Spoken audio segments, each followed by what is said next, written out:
been so long, but I missed you, and we're back with another Fresh Friday tip coming to you live.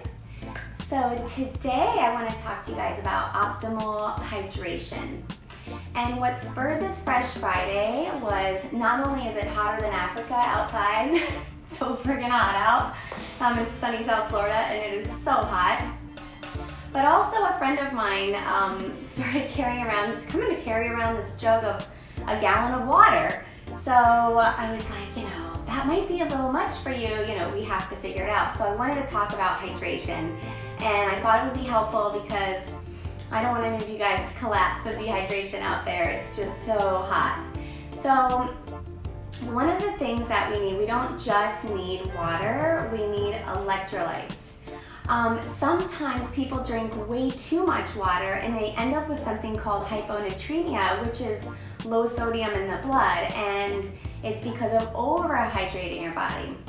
So how much water do we really need? Well, when it all comes down to it, we need half of our body weight in ounces, plus an additional 16 ounces, 2 cups, for every pound of body weight lost during sweat, or if you're breastfeeding, if you're pregnant, if you are prone to dehydration, you need an additional 2 cups plus half your body weight in ounces.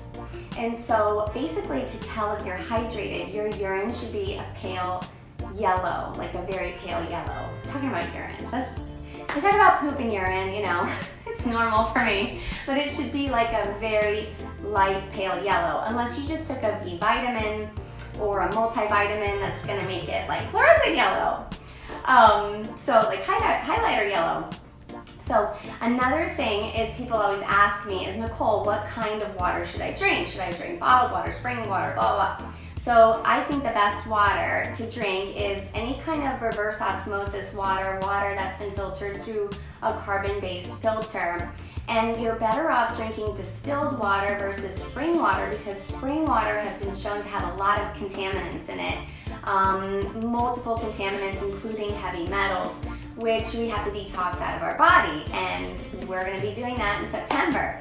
So I'm excited for that. So a lot of other questions that I get is, well, one huge question I get is like, okay, Nicole, since I'm drinking water and I'm drinking water and I'm drinking water, why am I still thirsty? Like, I'm so thirsty and I keep drinking water. Well, you could be lacking in electrolytes, because our body is not just 60% water, it's 60% water and electrolytes, it's just 60% fluid, it's not strictly water. So, little pop quiz, what are 3 naturally occurring electrolytes? Do you know? Fruits, vegetables, and sea salt. So those are naturally occurring electrolytes, and sure, we can get enough if our diet is rich in those things and low in processed food and table salt or processed sodium.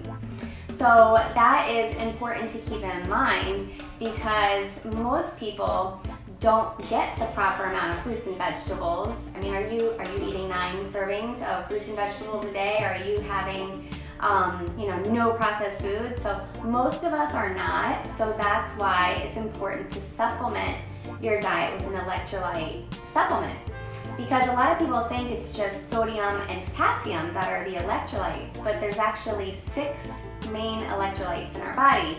So we have sodium, chloride, potassium, magnesium, calcium, and phosphate. And those are really important to replete as well, not just, putting a little salt, sea salt on your food or eating a banana. It might not be enough. It might be enough. You have to see how you feel.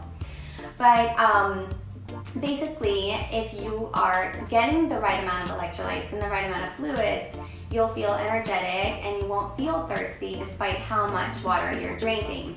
So how much of these electrolytes do you take? My favorite one is Clean Electrolytes by Douglas Labs, Clean with a K, and it's a pharmaceutical grade electrolyte supplement. And I usually take 1 a day on the norm.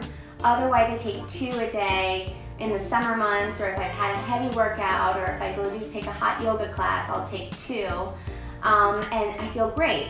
And so 2 a day, you should be fine with. Can't go wrong with 2 a day.